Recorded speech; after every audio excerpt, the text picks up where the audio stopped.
ऐसा निशाना बनाया जाएगा तो फिर हम चुनाव लड़ेंगे कैसे? तो ये तो एक तरह से बायस्ड अंपायरिंग हो गया ना।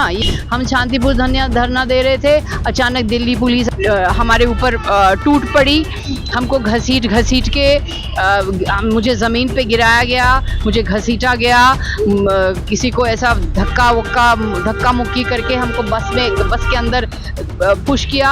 अभी आप देख रहे हैं प्रियंका कक्कड़ भी यहाँ है, उनको भी अंदर नहीं जाने दे रहे हैं, गेट बंद करके रखे हैं। तो ये क्या है, क्या कर रही है दिल्ली पुलिस? ये पुलिस स्टेशन एक पब्लिक जगह है, यहाँ पब्लिक जाती है, यहाँ नागरिक जाते हैं अपनी समस्याएं लेके, नागरिक पुलिस स्टेशन जाते हैं। पुलिस स्टेशन का दरवाजा कभी बंद करते हैं क्या? दिल्ली पुलिस विपक्षी दल के साथ ऐसा कर रही है तो ये तो जाहिर सी बात है कि विपक्ष को निशाना बनाया जा रहा है। 4 PM दिल्ली देख रहे हैं आप और मैं हूं आपके साथ शाहीन खान। और इस समय मैं मंदिर मार्ग पुलिस स्टेशन के बाहर मौजूद हूं, जहां पर टीएमसी यानी तृणमूल कांग्रेस के तमाम बड़े चेहरा, तमाम बड़े नेता यहां पर मौजूद है, जो पिछले 24 घंटे से प्रोटेस्ट कर रहे हैं। और इसी प्रोटेस्ट के दौरान उनको डिटेन भी किया गया। आपको बता दूं, जो जांच एजेंसियां इस देश के अंदर है, जैसे कि ईडी, सीबीआई और इनकम टैक्स, और दूसरी है नेशनल जो इन्वेस्टिगेशन एजेंसी है, उनको लेकर के तमाम विपक्षी दल अब सड़कों पर है। राजनीति ज़्यादा तेज हो गई है। लगातार आरोप लगाया जा रहा है कि इन जांच एजेंसियों का गलत इस्तेमाल करके जो केंद्र में सरकार है वो विपक्षी दल को खत्म करना चाहती है, विपक्षी दल को 2024 के चुनाव से दूर रखना चाहती है। और इसी को लेकर के एक बड़ा धरना प्रदर्शन किया गया और अभी तक यहाँ पर टीएमसी के नेता मौजूद हैं, जो लगातार ये बात कह रहे हैं। इलेक्शन कमीशन से मिलने की कोशिश की गई थी, इलेक्शन कमीशन को एक शिकायत दर्ज कराने की कोशिश की गई थी कि जो विपक्षी दल है उनको एजेंसियों द्वारा परेशान किया जा रहा है। और आपने खुद देखा होगा कि अगर मैं बात करूं बंगाल की, वहां पर ममता बनर्जी लगातार हमलावर है, साफ तौर से तमाम मंचों से कह रही हैं कि केंद्र सरकार में बैठे प्रधानमंत्री मोदी जी जांच एजेंसियों का इस्तेमाल कर करके विपक्षी नेताओं को, खासतौर से टीएमसी नेताओं को जो है फंसाना चाहती है, उनको चुनाव में कहीं ना कहीं शामिल होने से। और इसी में आपने देखा होगा कि जो निया एजेंसी है, नेशनल इन्वेस्टिगेशन एजेंसी, जब वहाँ पहुँचती उसका विरोध किया गया, उसको भी वो साफ तौर से बोल रहे हैं कि हम विरोध करेंगे।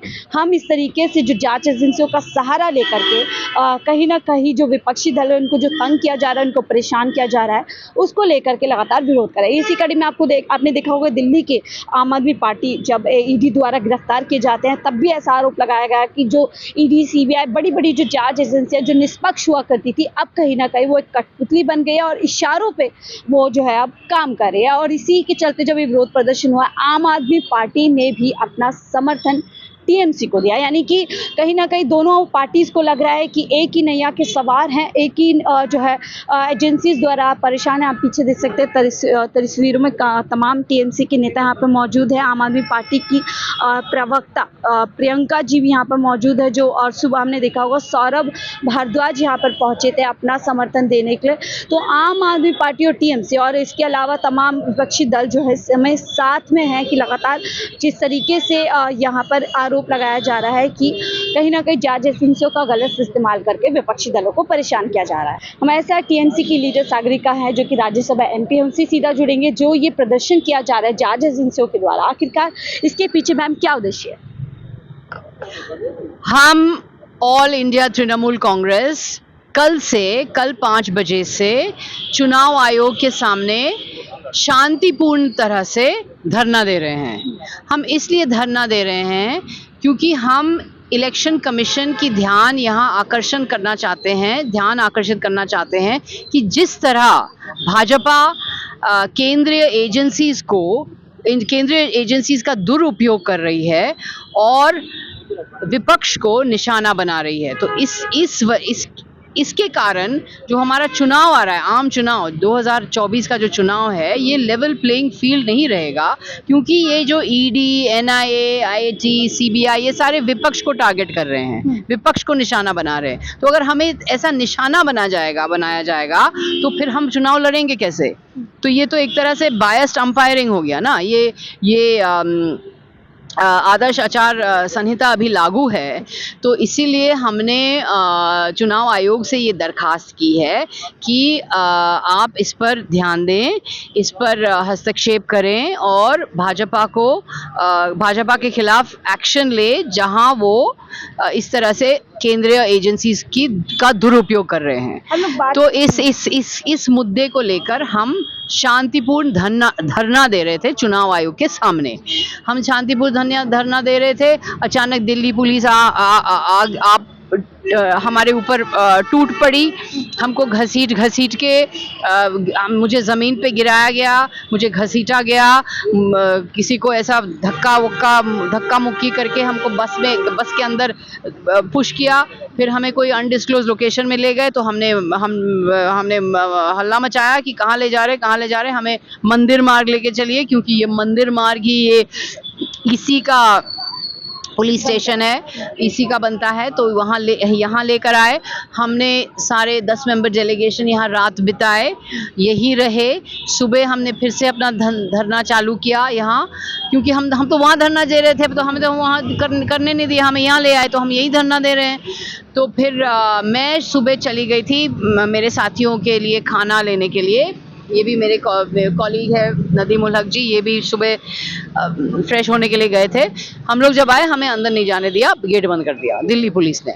और दिल्ली पुलिस ने ये किया कि जब दिल्ली सरकार के मंत्री जो है सौरभ भारद्वाज, जब वो आए और दिल्ली सरकार की रूलिंग पार्टी आम आदमी पार्टी के विधायक भी यहाँ पर पहुँचे, अभी आप देख रहे हैं प्रियंका कक्कड़ भी यहाँ है, उनको भी अंदर नहीं जाने दे रहे हैं, गेट बंद करके रखे हैं। तो ये क्या है, क्या कर रही है दिल्ली पुलिस?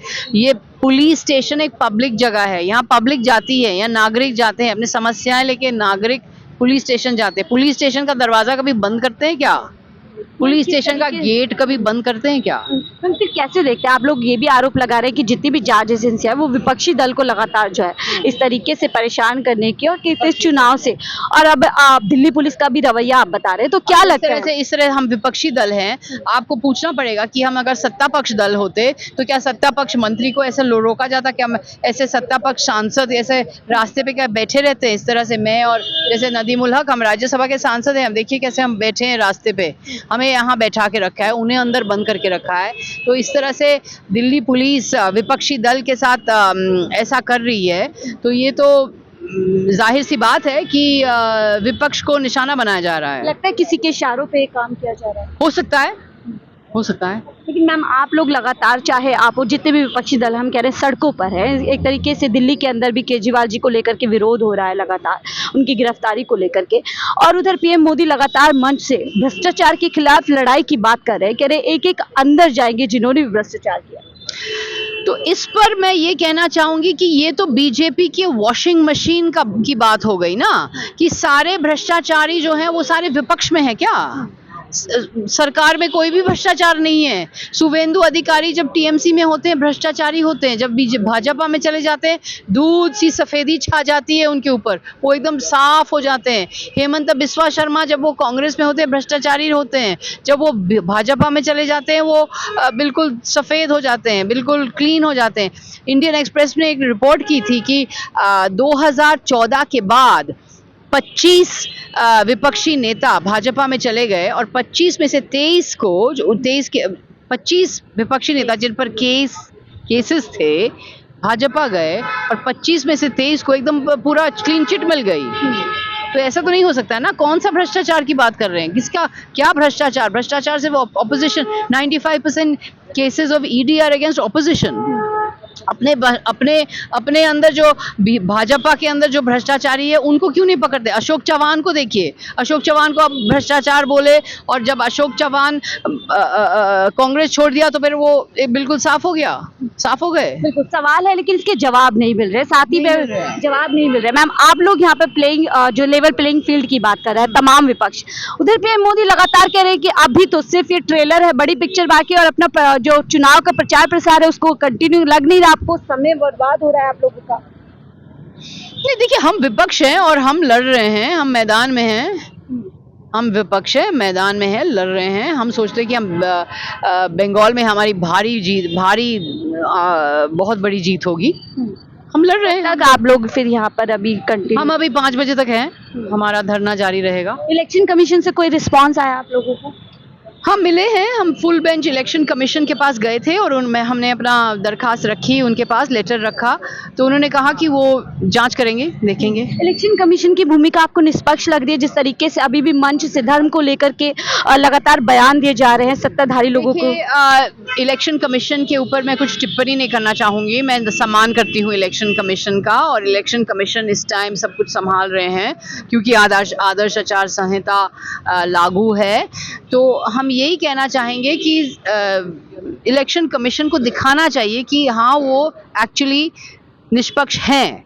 ये हमें उनको होना भी चाहिए और हमें देखना भी चाहिए कि वो निष्पक्ष हैं। कि जिस तरह से वो विपक्ष के ऊपर हस्तक्षेप करते हैं, सत्ता पक्ष पार्टी के ऊपर भी उनको हस्तक्षेप करके उनके ऊपर भी लगाम लगाना चाहिए। हम आखिरी सवाल लूंगी, क्या विपक्ष अपने आप को मजबूत स्थिति में पा रहा है? जिस तरीके से जांच एजेंसियां लगातार उन पर हमलावर हैं, एक ही विपक्ष को हम समझते हैं कि हम बहुत मजबूत हैं और हमारे बहुत अच्छे नंबर्स आएंगे। बहुत बहुत शुक्रिया हमसे बात करने के लिए। तो ये थी राज्यसभा एमपी सागरिका टीएमसी से, जो लगातार यहाँ पर आरोप लगा रही हैं कि विपक्षी दल को लगातार जांच एजेंसियों द्वारा परेशान किया जा रहा है और हम उसी को लेकर के यहाँ पर आए, क्योंकि चुनाव के दौरान जो लेवल प्लेइंग फील्ड होनी चाहिए विपक्षी दल और तमाम राजनीतिक पार्टियों के लिए, वो यहाँ पर फिलहाल नहीं है। उसी की शिकायत करने के लिए हम इलेक्शन कमीशन गए थे। फिलहाल मुझे दीजिए इजाजत, मैं शाहीन खान, 4 PM दिल्ली के लिए।